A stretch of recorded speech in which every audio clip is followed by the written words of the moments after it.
SEOUL, Reuters. About 500 United States and South Korean Marines began small-scale military drills on Monday, just days before U.S. Secretary of State Mike Pompeo is set to hold talks with North Korea on denuclearization and plans for a second summit of their leaders. File photo: South Korean Marines marched during a military exercise as a part of the annual joint military training called Foal Eagle between South Korea and the U.S. Pohang, South Korea, April 5, 2018. Reuters. Kim Hong-ji. File photo: The Korean Marine Exchange Program was among the training drills indefinitely suspended in June after U.S. President Donald Trump met North Korean leader Kim Jong-un in Singapore and promised to end joint U.S.-South Korea military exercises. Although larger exercises were suspended, the two countries have continued small-scale drills, the South's Ministry of National Defense said on Monday, adding that the Marines were holding a training round near the southern city of Pohang. Pompeo, interviewed on broadcaster CBS's Face the Nation, said on Sunday he would be in New York City at the end of this week to meet his North Korean counterpart, Kim Jong-chul. "I expect we'll make some real progress, including an effort to make sure that the summit between our two leaders can take place, where we can make substantial steps towards denuclearization," he added. In Washington last week, South Korea's defense minister said the two countries would decide by December on major joint military exercises for 2019.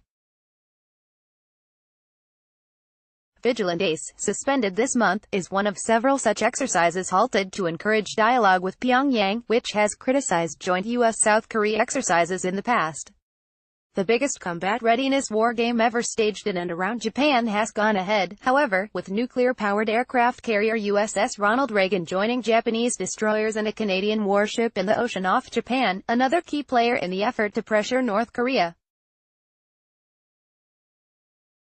This week's exercises follow a warning by North Korea on Friday that it could resume development of its nuclear program if the United States did not drop its campaign of maximum pressure and sanctions.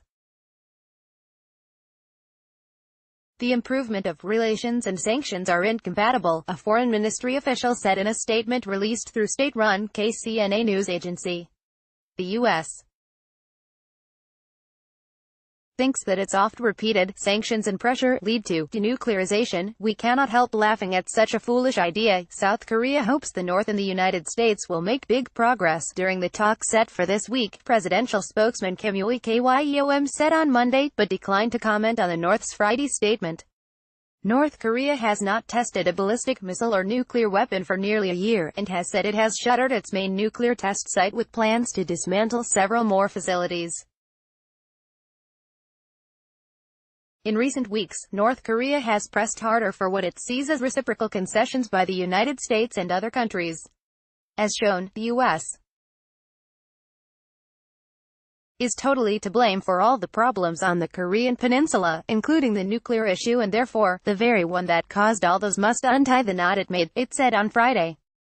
American officials have remained skeptical of Kim's commitment to give up his nuclear arsenal, however, and Washington says it will not support easing international sanctions until more verified progress is made. Pompeo, interviewed on television's Fox News Sunday, said the Trump administration wants a full, verifiable denuclearization of the Korean peninsula, adding that Trump insisted on no economic relief until we have achieved our ultimate objective. South Korean President Moon Jae-in's continuing efforts to engage with North Korea have fanned U.S. concerns that Seoul could weaken pressure on North Korea to give up nuclear weapons.